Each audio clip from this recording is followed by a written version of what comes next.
અને હવે કરીશું બુલેટિનની શરૂઆત આજના દિવસના સૌથી મોટા સમાચાર સાથે।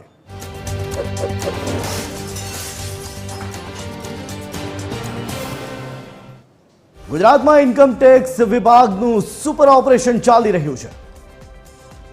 ગાંધીધામ અને મુન્દ્રામાં 15 સ્થળો પર એક સાથે દરોડા, વિદેશી નાણાં મોકલવાની લેવડ દેવડ મામલે દેશવ્યાપી તપાસ કરાઈ રહી છે। રાજ્યના અનેક લોકો મની લોન્ડરિંગમાં સામેલ હોવાની શંકા છે, ત્યારે ગુજરાત સહિત દેશભરમાં આવકવેરા ખાતાએ તવાઈ બોલાવી છે। દેશભરમાં 394 સંસ્થાન અને 36 પ્રોફેશનલને ચકાસણી હેઠળ આવરી લેવાયા છે। બોગસ દાન અને ખોટી એન્ટ્રી આપવાનું મોટું કૌભાંડ ઝડપાયું છે અને આ અંગે વિગતવાર પ્રેસ નોટ પણ જાહેર કરવામાં આવી છે, જે હાલ આપના ટીવી સ્ક્રીન પર છે। ત્યારે ઇન્કમટેક્સના ઓપરેશન અંગે ભારે ગુપ્તતા હતી। દિલ્હીથી સમગ્ર ઓપરેશન ઉપર નજર રખાઈ રહી છે, પરંતુ હાલની જો વાત કરવામાં આવે તો ગાંધીધામ અને મુન્દ્રામાં એક સાથે 15 સંસ્થાન વિદેશી નાણાં મોકલવાની લેવડ દેવડ મામલે દેશવ્યાપી તપાસ કરાઈ રહી છે। આજ મામલે વિસ્તારથી વાત કરવા માટે સંવાદદાતા મૌલિક જોડાઈ ચૂક્યા છે। સીધા જઈશું મૌલિક પાસે। મૌલિક, એક બે નહીં, એક સાથે 15 જેટલી સંસ્થાને 394 જેટલી સંસ્થાનો એવી કે જ્યાં હાલ તવાઈ બોલાવી છે ઇન્કમટેક્સ વિભાગે, શું છે વધુ વિગતો? બિલકુલ જય, દેશભરમાં ઇન્કમટેક્સ વિભાગ દ્વારા આજ મેગા ઓપરેશન છે તે હાથ ધરવામાં આવ્યું છે, જેમાં દેશભરની 394 જેટલી સંસ્થા અને 36 પ્રોફેશનલ છે તેમના ત્યાં આ જે તપાસની કામગીરી છે તે કરવામાં આવી હતી। અને ગુજરાતમાં પણ આ ઓપરેશન છે તે ગાંધીધામ અને મુન્દ્રામાં 15 જેટલા સ્થળો પર ચાલી રહ્યું છે। ન માત્ર આ બંને શહેર પરંતુ ગુજરાતના અનેક શહેરોમાં આજ જે ઇન્કમટેક્સ વિભાગનું ઓપરેશન છે તે યથાવત છે।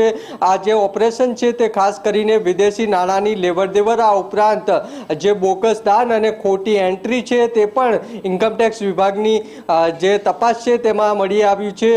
સાથે સાથે આ તપાસ છે ઇન્કમટેક્સ વિભાગની આજે ન માત્ર ગુજરાતમાં પરંતુ દેશભરના અલગ અલગ રાજ્યોમાં ચાલી રહી છે, પરંતુ ગુજરાતમાં મેં કહ્યું તેમ આ બંને શહેર છે, સાથે સાથે અન્ય શહેર છે ત્યાં પણ ચાલી રહી છે। અનેક જે લોકો છે તેમના દ્વારા છેલ્લા 3 વર્ષમાં વિદેશી નાણાં વિદેશમાં મોટા પ્રમાણમાં નાણાં મોકલવામાં આવ્યા હોવાનું પણ આ તપાસમાં સામે આવ્યું છે। એટલે જ્યારે ઇન્કમટેક્સ વિભાગની આ તપાસ શરૂ થઈ અને તપાસમાં ઇન્કમટેક્સ વિભાગને પુરાવા પણ મળ્યા છે કે છેલ્લા 3 વર્ષમાં વિદેશમાં નાણાં છે તે પણ મોકલવામાં આવ્યા છે।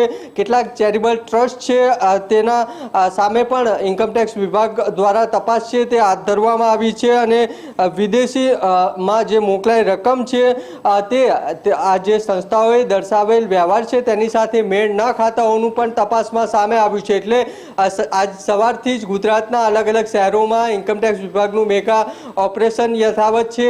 અનેક અધિકારીઓ છે તે આ ઓપરેશનમાં જોડાયા છે અને દેશભરમાં આ દિલ્હીથી જે ઇન્કમટેક્સ વિભાગ છે તેના દ્વારા દેશભરમાં આ તપાસ છે તે કરવામાં આવી રહી છે। જી મૌલિક, મહત્વની બાબત એ છે કે અત્યાર સુધી વિદેશમાં દાન પેટે કે એ રીતે નાણાં મોકલવામાં આવતા હતા, પરંતુ આ વખતે એક નવી વાત એ પણ બહાર આવી છે કે સોફ્ટવેર પરચેઝિંગ અથવા તો સોફ્ટવેર કન્સલ્ટિંગ એ બધી બાબતે પણ વિદેશ નાણાં મોકલાતા હતા। મૌલિક, બિલકુલ, જે ઇન્કમટેક્સ વિભાગે તપાસ કરી અને તપાસમાં જે સામે આવ્યું તેમ આ ફ્રેઇટ છે, આ ઉપરાંત સોફ્ટવેર અને કન્સલ્ટિંગ સેવાઓના નામે છે તે વિદેશમાં રકમ મોકલાવવામાં આવતી હતી અને જાહેર કરાયેલા કેટલાક જે સરનામા હતા આ પ્રકારની સંસ્થાઓના ત્યાં આ પ્રકારની સંસ્થા કાર્યરત જ ન હોવાનું પણ ઇન્કમટેક્સની તપાસમાં સામે આવ્યું હતું। એટલે ઇન્કમટેક્સ વિભાગ દ્વારા મેગા ઓપરેશન છે એટલા માટે વિદેશી નાણાંની લેવડ દેવડ મામલે શરૂ કરવામાં આવ્યું હતું, પરંતુ તેની તપાસ દરમિયાન અનેક સંસ્થાઓ એવી નીકળી હતી કે જેમને બોગસ દાન લઈ અને ખોટી એન્ટ્રીઓ છે તે કરી હતી અને ત્યારબાદ છેલ્લા 3 વર્ષમાં અનેક રૂપિયા છે તે વિદેશમાં મોકલવામાં આવ્યા હોવાનું પણ ઇન્કમટેક્સ વિભાગની તપાસમાં સામે આવ્યું હતું અને ગુજરાતમાં પણ આ જ બાબતની તપાસ છે। મુન્દ્રા છે, ગાંધીધામ છે, આ ઉપરાંત બીજા અન્ય શહેરો છે, અનેક શહેરો છે ગુજરાતમાં, ત્યાં તપાસ ચાલી રહી છે। ઇન્કમટેક્સ વિભાગના 100થી પણ વધારે અધિકારીઓ અધિકારીઓ છે તે ગુજરાતમાં આ તપાસમાં જોડાયા છે, ત્યારે અત્યારે હાલ આ તપાસ છે તે ચાલી રહી છે. તપાસ પૂર્ણ થશે, હજુ પણ વધારે ખુલાસા છે તે થઈ શકે છે, પરંતુ આખી આ તપાસ મની લોન્ડરિંગને ધ્યાનમાં રાખીને ઇન્કમટેક્સ વિભાગ છે તેના દ્વારા કરવામાં આવી રહી છે. બિલકુલ આભાર મૌલિક, સમગ્ર માહિતી આપવા બદલ. તો છેલ્લા 3 વર્ષમાં સેવાઓના નામે વિદેશમાં મોટી રકમ મોકલનારી શંકાસ્પદ સંસ્થાઓ અને બોગસ દાનનું નેટવર્ક ચલાવતા ટ્રસ્ટો સામે આઈટીએ લાલાક કરી છે. તપાસમાં એ વાત સામે આવી છે કે સરહદી રાજ્યોની 117 સંસ્થાઓ પણ આ સ્કેમમાં સામેલ છે, જેમાંથી કેટલીક તો કાગળ પર જ ચાલે છે, ખરેખર છે જ નહીં. એ કાગળ ઉપર ચાલતી કંપનીઓ છે. ફ્રેટ, સોફ્ટવેર અને કન્સલ્ટિંગ સેવાઓના બહાને વિદેશ પૈસા મોકલવા બદલ ફોર્મ 15 CB સર્ટિફિકેટ્સની પણ આઈટી વિભાગે ઊંડાણપૂર્વક તપાસ શરૂ કરી છે.